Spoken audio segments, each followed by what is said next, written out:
guys, Kristin LaVanway here. So you know how we are. We're always trying to invent a better mousetrap, and in real estate, someone's always trying to figure out a better way to do it. Easier, cheaper, whatever. There's gotta be a better way. Craigslist, not a good option. But what about this? What about if you could just go online and say, hey, I want to sell my house. Someone comes along and says, cool, I will offer you this much money for your house. You say, that sounds fantastic. Where do I sign? Bada bing, bada boom. You've sold your house in a matter of days. Does that sound pretty cool? There's a way to do it. It's called Open Door. These are the homes that you go into that have the sign in the driveway that says, just come on in. And you get a little text message and it gives you a code and you go in the door and you're in this empty house all by yourself, which I find a little creepy, not gonna lie. They'll make you an offer on your home. They pay cash, sign the papers, and within about probably a week for the whole process, you can be out of your home. Of course, there's a catch. You're going to make more money in a traditional sale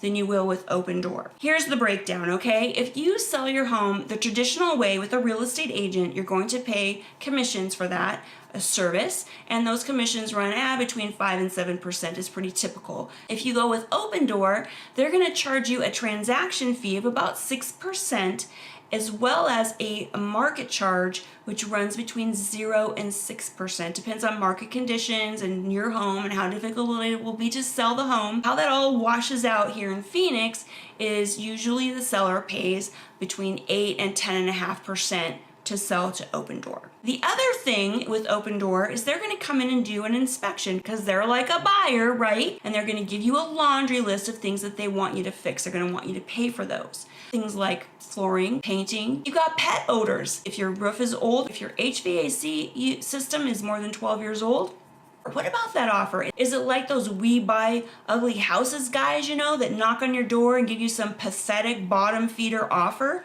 and every once in a while you've run across somebody who's desperate enough to take it? Are they like that? No.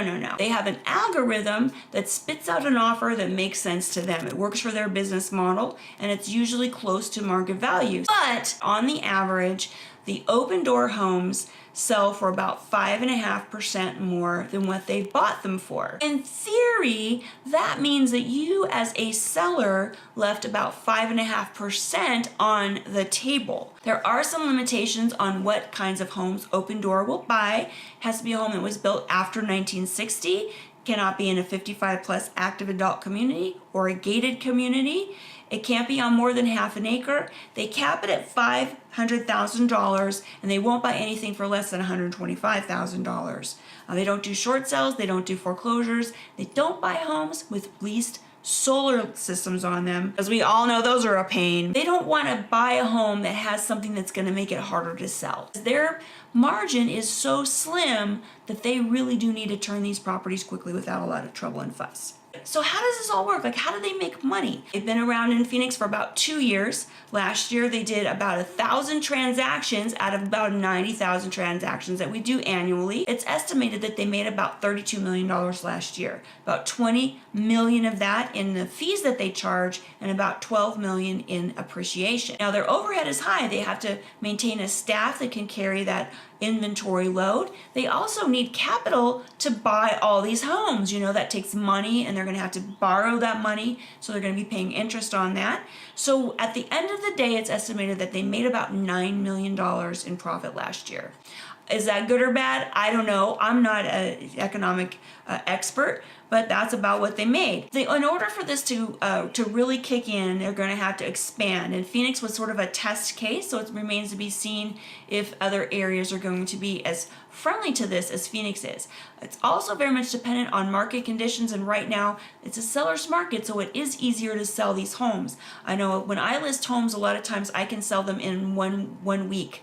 Sometimes it's just a weekend thing. One question you're gonna have to ask yourself is, do you want representation? Yes, you can have representation with an Open Door sale. They will pay a commission to the buyer's agent. As a seller, it's a little bit harder. You're going to have to pay for representation out of your own pocket. Personally, I think that anybody who goes into a real estate transaction should have representation. I've seen all the disasters that can happen when you are in there without representation. But again, that's a question you're going to have to answer for yourself. So all in all, it is going to cost you more to work with Opendoor than a traditional seller. But if that's something that you need, if there's some reason that the time or ease of sale is more important than thousands of dollars, then it's definitely a way to go. If this sounds intriguing, if you're trying to figure out if Opendoor or traditional model is the best way to sell your home, time is money.